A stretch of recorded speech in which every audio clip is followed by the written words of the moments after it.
I honestly never thought I'd be the guy standing in a lawyer's office watching my own parents and siblings turn white with fear. But when you realize your entire family has traded your future for a quick payday, something inside you just snaps. I inherited my grandfather's estate, a beautiful old house on 50 acres of prime land that had been in our family for generations, only to find out that while I was away for a 6-month work contract, my family had somehow forged my signature, bypassed the legal safeguards, and sold the entire property to a developer who planned to turn it into a strip mall. They didn't even try to hide it once I got back. They just told me that it was for the good of the family, and that I should be happy they were finally out of debt. But what they didn't know, and what they were about to find out in the most painful way possible, was that my grandfather knew exactly what kind of people they were, and he had a backup plan tucked away in a secondary trust that was triggered the moment that deed changed hands without my notarized consent. Was I wrong for letting the legal hammer fall on them, even if it meant my own parents might lose everything they've ever owned? Tell me in the comments if you would have shown them mercy after they stole your entire inheritance. To understand how we got here, you have to understand my relationship with my grandfather, Silas. Silas was a hard man, a former engineer who built his wealth from the ground up and had zero patience for laziness or entitlement. My father, his only son, was the definition of both. My dad and my 2 older brothers spent their entire lives waiting for Silas to kick the bucket so they could cash out. They saw the family estate not as a home or a legacy, but as a giant piggy bank. I was the youngest, the black sheep, because I actually enjoyed working the land with Silas. I spent my summers fixing fences, painting the wrap-around porch, and listening to his stories about the Great Depression. He saw something in me that he didn't see in them. He used to tell me, "Leo, a house is just wood and stone until someone with a soul lives in it. Your father has a price tag where his soul should be." I didn't realize how literal he was being until the end. When Silas passed away 2 years ago, the reading of the will was a bloodbath. He left my father a modest monthly stipend and my brothers a small lump sum, but the crown jewel, the house, the 50 acres, and the primary investment portfolio, was left entirely to me. The only condition was that I couldn't sell it for 10 years. If I did, the proceeds would go to a local charity. Silas wanted to ensure the land stayed in the family. My family was livid. They spent months trying to contest the will, claiming Silas wasn't of sound mind. But he had been smart enough to have 3 different doctors certify his sanity the day he signed it. Eventually, the dust settled, or so I thought. I moved into the house and started the slow process of restoring it. It was peaceful until I got a massive promotion at work that required me to spend 6 months overseas in Singapore. I didn't want to leave the house empty, so like a fool, I trusted my family. My parents offered to house, sit, and keep the gardens maintained while I was gone. They seemed so repentant, so eager to bridge the gap and fix our relationship. I wanted to believe them. I wanted a family again. I left them the keys, set up a bank account for utility payments, and hopped on a plane. For the first 4 months, everything seemed fine. We had weekly video calls where they showed me the freshly mowed lawn and the new flowers they'd planted. But during the 5th month, the calls started getting shorter. My mom would look nervous, and my dad was always out running errands. Then, 2 weeks before I was set to return, I got a notification from the county property tax office. It was a routine digital update, but it listed the owner of the property not as Leo Vance, but as Apex Development Group LLC. My heart stopped. I called my dad immediately, and he didn't pick up. I called my brothers, and they blocked my number. I hopped on the first flight back, my head spinning. When I pulled up to the property, my jaw dropped. There was a future home of Oak Ridge Commons' sign at the end of the driveway, and a construction trailer was already parked in the side yard. My family wasn't there. They had moved into a massive, gated community mansion 3 towns over, bought with the commission. The developers had paid them for facilitating the deal.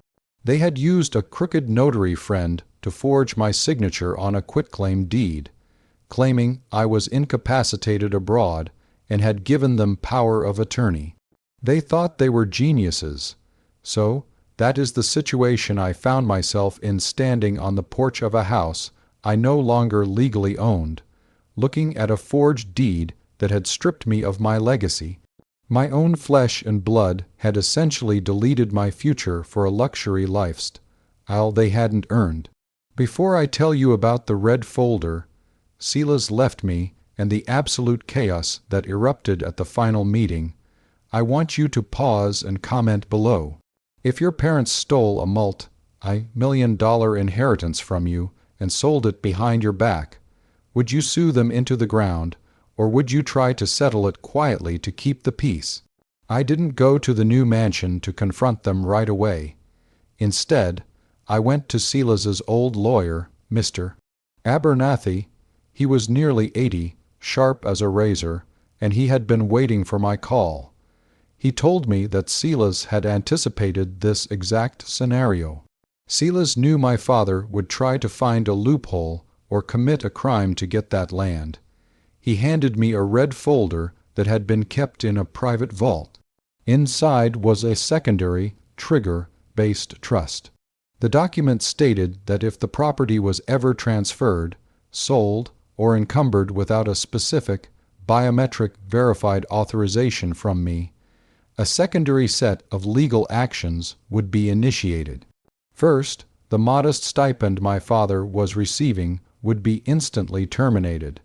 Second, and more importantly, Silas had placed a reversionary interest clause in the deed that was hidden in plain sight. If the property were sold to a corporate entity under fraudulent circumstances, the ownership wouldn't just come back to me.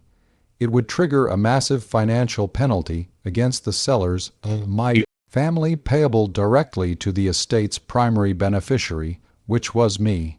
But the real kicker, Silas had recorded a video. I called a family reunion at the lawyer's office, telling them we needed to finalize the paperwork so they wouldn't get in trouble. They showed up looking like they hit the lottery, wearing designer clothes and driving brand new Italian sports cars. My dad walked in and actually tried to hug me, saying, "Leo, son, don't be mad. We just did what was best for everyone. You've got more money now than you'll ever need." I didn't say a word. I just nodded to Mr. Abernathy, who turned on a monitor. My grandfather's face appeared, looking healthy and stern. In the video, Silas addressed my father directly. He said, "Arthur, if you are watching this, it means you've finally done it. You've stolen from your own son. You've proven that you value greed over blood, because you've bypassed the primary will. You have now triggered the Judas clause. Every cent you received from that sale is now legally considered a debt to Leo's trust at a 300% interest rate. Furthermore, the evidence of your forgery has already been sent to the district attorney's office." The room went silent. My mother started hyperventilating. My brothers started arguing with each other, blaming my dad for the plan. My dad looked at me, his face turning a sickly shade of gray, and begged me to stop it. He told me they had already spent most of the finder's fee on the new house and the cars. I looked him in the eye and told him that I wasn't the one who did this. He was. I told him he had sold his soul, just like Silas said he would. The aftermath was a total collapse for them. Because the deed transfer was fraudulent, the sale to Apex Development was voided. The developers, furious at being caught in a legal nightmare and losing their deposit, sued my parents for every dime they had. The Judas clause in the trust kicked in, and because my parents couldn't pay the massive penalty, the trust took possession of their new mansion and the cars as collateral. They went from living in a gated community to a 2-bedroom apartment in less than 3 months. The district attorney offered them a plea deal to avoid heavy prison time since I didn't want my mother in a cell, but they had to sign a permanent restraining order and renounce any future claim to the Silas Vance estate. My brothers haven't spoken to me since, which is honestly the best gift they could have given me. I'm back in the big house now. The Oak Ridge Commons sign is gone, replaced by the original family nameplate. The land is quiet again, just the way Silas liked it. It's a lonely victory sometimes, standing in those big hallways, but then I remember that the walls are still standing because I didn't let them tear the history down for 'em all. I learned that day that family isn't about whose blood you share. It's about who actually has your back when the world offers them a price to stab it. I hope my story serves as a warning to anyone who thinks they can outsmart a person who has nothing left to lose and a legacy to protect. Greed has a way of coming back to haunt you, usually with interest. If you enjoyed this story and think I did the right thing by holding my family accountable, please hit that like button. It really helps the channel out. Subscribe for more stories about high-stakes family drama and ultimate revenge, because believe me, I've got plenty more to share. What would you have done if you were in my shoes? Share your final thoughts on this whole mess in the comments section below, and I'll be sure to read through them. Thanks for watching, and I'll see you all in the next story.